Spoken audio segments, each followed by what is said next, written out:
We're back in the database with the Berlin, more specifically D3, the anti-Berlin. Your only chances of winning against the Berlin. Let's take a look at what it looks like here. So we've got E4, E5, knight F3, knight C6, bishop to B5. This is the Roy Lopez, otherwise known as the Spanish. Maybe you've played it. Maybe you've had it played against you. We're going to go knight to F6. And now here's the big question. Do we castle or do we play D3? If we castle, immediate draw. Queen to E2, immediate draw. Bishop takes the knight, immediate draw. D3 is our only chance of winning here, so we're going to play that out. Bishop to C5. Now C3 comes out. We're going to castle. Castle. D6. Knight on B to D2. A6, kicking the bishop. Going to go bishop to A4. Bishop to A7. H3's looking like the top move in the database. Let's talk more about this whole D3 idea here over in the analysis tab. So you'll see right now it's in the middle of running it on a depth of 47 right now, which is a little bit absurd. To find key moments, you really only need something around 30 for Stockfish. But with that being said here, it's very, very neck and neck. It's very tight, right? Even now, like there's still some chances that D3 ends you up in a draw here. It is going to squeak out as the strongest move in this engine. But I'm going to need your help. And we're going to take a look at this positionally from this point, and let's see what we can cook up. I spent a couple of minutes looking over my notes and thinking about exactly what it is that I would do in this position.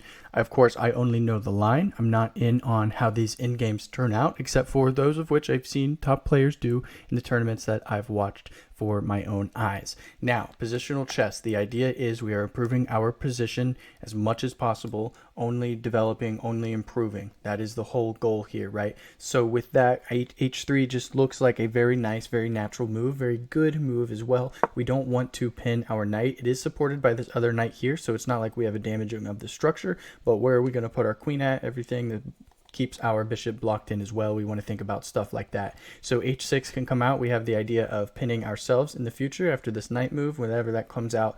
But you know, maybe we have some time to think about that because of that is the case, right? Bishop to E6 is looking good as well. Knight to E7 ideas in the future. This bishop's just going to chill here for a while. I definitely do believe that. D5, D4 look very good. Bishop to C2. B5's looking good as well. These are all my candidate moves, your candidate moves. Let me know what you're thinking right now as well. And let me know your rating too. Drop your rating in the comments. I'm curious about what the spread is here and my viewership. I do think that B5 looks very good now because it's, you know, kicking the bishop, checks, captures, attacks.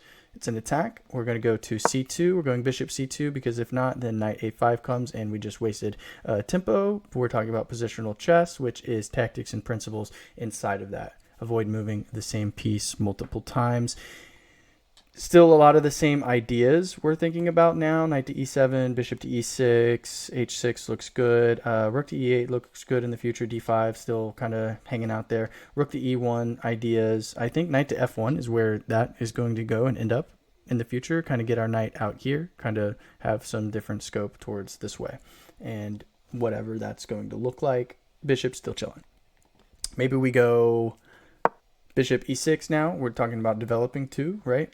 Part of that positional prowess idea. We can now go rook to E1, I would say, I imagine. We still have to think about A4 as well. A4 is something that's in there. You know, D4, D5 still in there, H6 is still in there. This is probably now when I would play H6 and prevent that coming after the knight comes out, which is probably going to happen right now. I'd imagine, you know, that's why we moved rook to E1. No significant things happened. Our response was appropriate because nothing significant happened to prevent knight F1 from being the best move in my complete humble opinion. So we have knight to E7 or D5. Knight to E7 prompts D4. D4 prompts takes. So which one do we want to do? I would imagine that both of those exist. If I look through my notes here on these 25 different lines, I bet that I would find one that shows both of these in a different instance, right? So at this moment, I think D5 is probably what I would play, right? We're talking about striking in the center at some point, and then takes, and that's an easy one, I would hope. like hopefully it supported. I'm not saying that like hopefully you saw that. I'm saying hopefully that it is correct that I'm thinking it's good.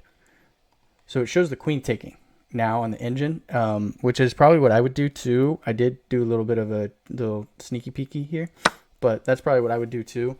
The idea here with that is, I'm not out here to pretty much use the engine entirely in the eval bar, but I wanted there. It's just our little side tool as well, right? So knight to g3, like we were talking about earlier, still can come out as well.